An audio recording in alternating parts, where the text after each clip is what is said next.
नमस्कार दोस्तों, स्वागत है आपका to the point YouTube channel पर।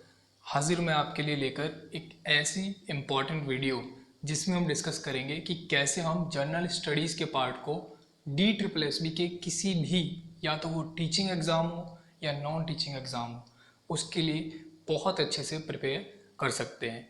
यहाँ पर मैंने कुछ मोस्ट कॉमन क्वेश्चंस लिखे हैं जिसमें कि टॉपिक्स क्या, रिसोर्सेज हो सकते हैं, इफ़ेक्टिव स्ट्रैटेजी क्या है पढ़ने की, और टारगेट स्कोर, और साथ ही साथ क्या ऐसी मिस्टेक्स होती हैं जिन्हें हमें अवॉइड करना पड़ता है। ठीक है, तो पहले देखते हैं टॉपिक्स के बारे में।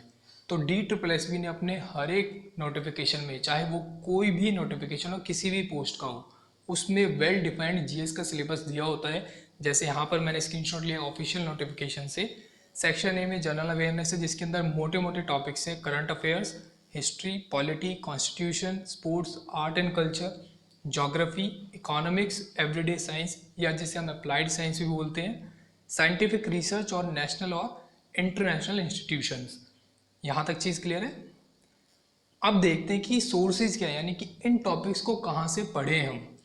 करंट अफेयर्स के लिए आप कोई भी मंथली मैगजीन या मंथली PDF को रेफ़र कर सकते हैं, या फिर किसी भी न्यूज़पेपर को। अगर आपको न्यूज़पेपर पढ़ने की आदत है तो बहुत अच्छा है, आप उसी से अपने नोट्स, जो शॉर्ट नोट्स हो, वो बना सकते हैं। फिर है हिस्ट्री। हिस्ट्री के लिए आई वुड रिकमेंड कि आप NCERT पढ़ें। अगर आप नहीं पढ़ सकते हैं या फिर आपको लगता है आपको बेसिक नॉलेज है थोड़ी थोड़ी, तो लूसेंट्स को आप रेफ़र कर सकते हैं। पॉलिटी के लिए NCERT या फिर लूसेंट्स बेस्ट सोर्सेज हैं।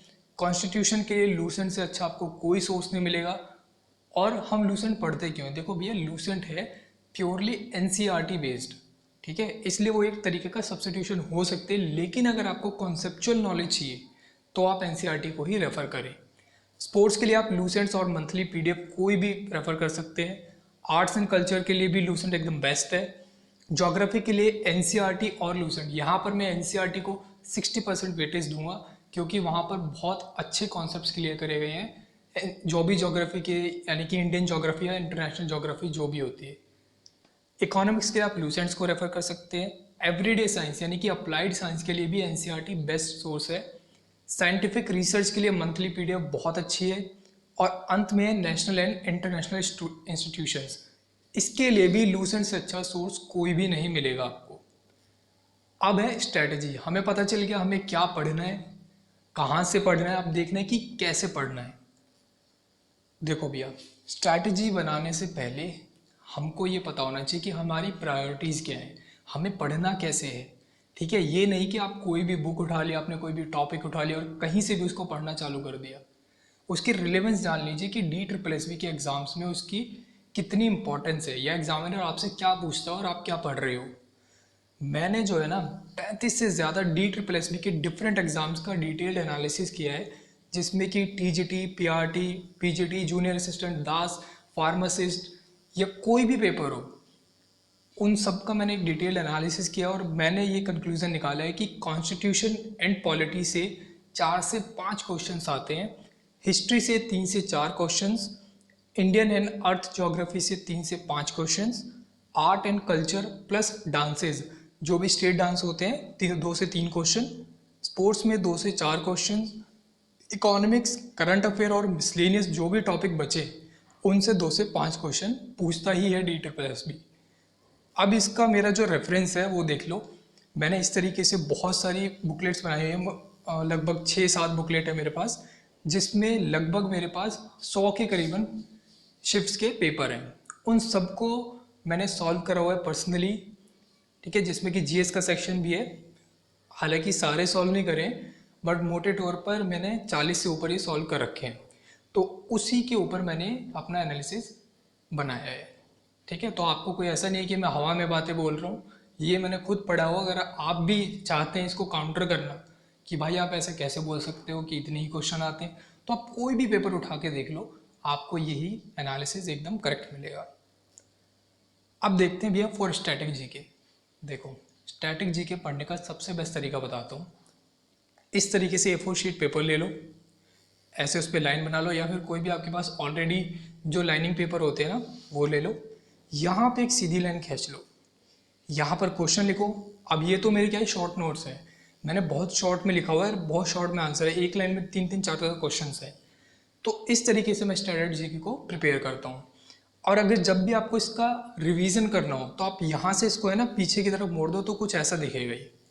फिर आपके पास सिर्फ क्वेश्चन होगा, आपको आंसर याद करना है या लिख के याद करना है, जैसा भी आपको कंफर्टेबल लगे। ये स्टैटिक जीके को करने का सबसे बेस्ट तरीका है। आगे है भैया कि how to study from NCERT. NCERT को कैसे पढ़े? देखो, एनसीईआरटी को या तो आप सेल्फ स्टडी से पढ़ो, अपने शॉर्ट नोट्स बनाओ, जहाँ जो आपको इम्पोर्टेंट लगता है वो चीज़ लिखो। आपको पता चलेगा कि आपको क्या ऑलरेडी पता है और आपको क्या पता करना है। दूसरा है, अगर आप ये नहीं कर सकते तो दूसरे की आप समरी वीडियोस देख लो, कोई भी बेस्ट चैनल जहाँ से आपको समझ में आता हो। वैसे मैंने भी अपने चैनल पे वीडियोस डाली हुई हैं एनसीईआरटी की, लेकिन आपको खुद जहाँ से समझ में आता है वहाँ से पढ़ो, लेकिन एनसीईआरटी पे एक नज़र ज़रूर मार लेना। आगे how to study from Lucent. देखो, ये 2 सोर्सेज हैं, बेस्ट हैं, इनसे बाहर लगभग ही कुछ आता होगा। टारगेटेड स्टडी रखी एनसीईआरटी इसमें, लूसेंट में। क्यों? क्योंकि देखो, मान लो आपने लूसेंट खोल ली, ठीक है, और आपने पढ़ना चालू कर दिया आविष्कार, ये आविष्कार किसने किया, वो आविष्कार किसने किया, उसकी इंपॉर्टेंस क्या है ये भी तो आप देखो। तो जो मैंने अभी आपको एनालिसिस बताया उस हिसाब से आप लूसेंट को पढ़ना, वरना तो आप अपना टाइम वेस्ट कर लोगे। क्योंकि मैं इन सब चीज़ों से गुजरा हुआ हूँ, इसलिए मैं आपको बता रहा हूँ। अगर आप वेस्ट करके सीखना चाहते हो तो आप डेफिनेटली कर सकते हो। अगला है ब्रेक इनटू स्मॉल बुकलेट्स। देखो, लूसेंट जो है ना बहुत ज़्यादा कॉम्पैक्ट बुक है, यानी उसमें बहुत छोटे छोटे में बहुत ज़्यादा डिटेल्ड नॉलेज है। तो आपको वो, एक तो पहली बात तो सारी नहीं पढ़नी, टारगेटेड स्टडी करनी है। दूसरा, इसको है ना आप इतनी बड़ी बुक को स्मॉल उसमें बुकलेट्स में बदल लो। जैसे ये जो मेरी बुकलेट है ये है मेरी कॉन्स्टिट्यूशन वाली, तो अब मेरे पास ये आ गया। अब मेरे को पढ़ते टाइम बोरियत नहीं महसूस होगी, यार पूरी किताब खोलनी पड़ेगी, ठीक है। तो इस हिसाब से आप करो, आपके पास बुकलेट्स होनी चाहिए अपनी बनी हुई इसी की। आगे है टारगेट स्कोर। क्या टारगेट स्कोर करें हम जो कि रियलिस्टिक हो? देखो, DSSB में नेगेटिव मार्किंग भी और इसकी जीएस मॉडरेट टू हार्ड आती है। तो यहाँ पर मैंने आपको लिए ये टारगेट स्कोर से रखे हैं। आप अपने आप को जज करो, कोई भी मॉक दो प्रीवियस ईयर का या कोई भी क्वेश्चन उठा के देख लो, उसके आंसर छुपा लेना और खुद सॉल्व करके देखो कि आप कहाँ पे स्टैंड कर रहे हो अभी। क्या आप बिलो एवरेज हो? आप अगर आप बिलो एवरेज तो आप एवरेज के लिए पहले परस्यू करो, अगर आप यहाँ पे तो आप फिर आप अबव एवरेज के लिए जाओ, और अगर आप यहाँ पे तो आप एक्सीलेंट के लिए जाओ, ठीक है। तो पहले अपना लेवल अप देखो कि आप कहाँ पे हो अभी। तो ये होना चाहिए आपका टारगेट स्कोर। अगला है कि मिस्टेक्स टू अवॉइड। ऐसी कौन कौन सी मिस्टेक्स हैं जो आपको बिल्कुल अवॉइड करनी है, मतलब कि अगर आपको ने वो अवॉइड नहीं करी तो आप अपना नुकसान कर लोगे। और एक चांस का नुकसान का मतलब होता है DSSB में मिनिमम 1 या 2 साल का लॉस। देखो, मिस्टेक्स टू अवॉइड में पहला है मल्टीपल रिसोर्सेज, यानी कि एक से अधिक स्रोत। आपको मान लो ज्योग्राफी पढ़नी है, इंडियन ज्योग्राफी, आपने क्या करा, आपने पता नहीं कौन कौन सी राइटर्स की बुक उठा ली, इस कोचिंग इंस्टीट्यूट के नोट्स ले लिए, उसके नोट्स ले लिए, फलाना टीचर के नोट्स ले लिए। तो इन सब से बात नहीं बनने वाली। आपके पास जो ऑथेंटिक रिसोर्स है एनसीईआरटी, आपके पास लूसेंट है जो कि एनसीईआरटी बेस्ड है, आप उसको फोकस करो, आप उसको टारगेट करो। उससे बाहर कुछ नहीं आने वाला। एक बुक को 10 बार पढ़ लो, 10 बुक को एक एक बार पढ़ने से अलावा, ठीक है। अगला है इनकन्सिस्टेंसी, यानी कि आप 4 दिन पढ़े, ठीक है, आपको मोटिवेशन मिला कहीं से कि भाई वैकेंसी आने वाली है, ये होने वाला है, वो होने वाला है, आपने पढ़ाई स्टार्ट करी, आप बोर हो गए, आपने छोड़ दी। तो ऐसे नहीं होता।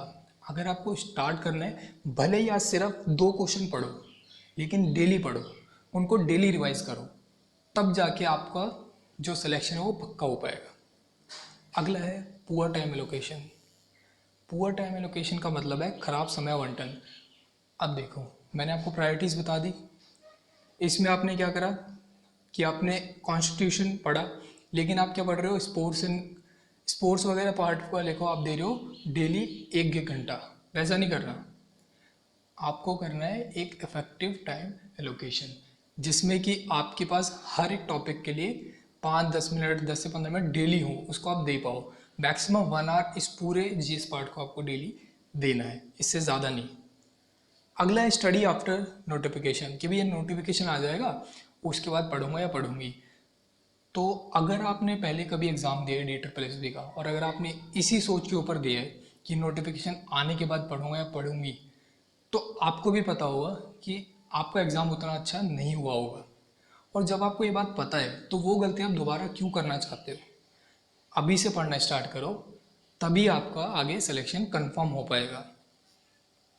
और अगर आपने एंड तक इस वीडियो को देखा है तो ये बात तो क्लियर है कि भैया आपके अंदर सीखने की और एग्ज़ाम क्लियर करने की कमिटमेंट तो 100% है। क्योंकि देखो, मैं आपसे कोई पैसा नहीं मांग रहा हूँ, मेरा आपसे कोई लालच नहीं है। मैं आपको सिर्फ इसलिए बता रहा हूँ कि जो गलतियाँ मैंने करी उनसे क्या मैंने सीखा वो मैं आपको बता पाऊँ। ठीक है, तो ये गलतियाँ आप मत करना, और क्या करना है वो भी मैंने आपको बताया है, और क्या किस चीज़ से मेरे को बेनिफिट हुआ है वो भी मैंने आपको बताया है। ठीक है, तो परफेक्ट डे आज ही है, आज ही स्टार्ट कीजिए। मिलता हूँ आपसे अगली वीडियो में। बहुत बहुत धन्यवाद।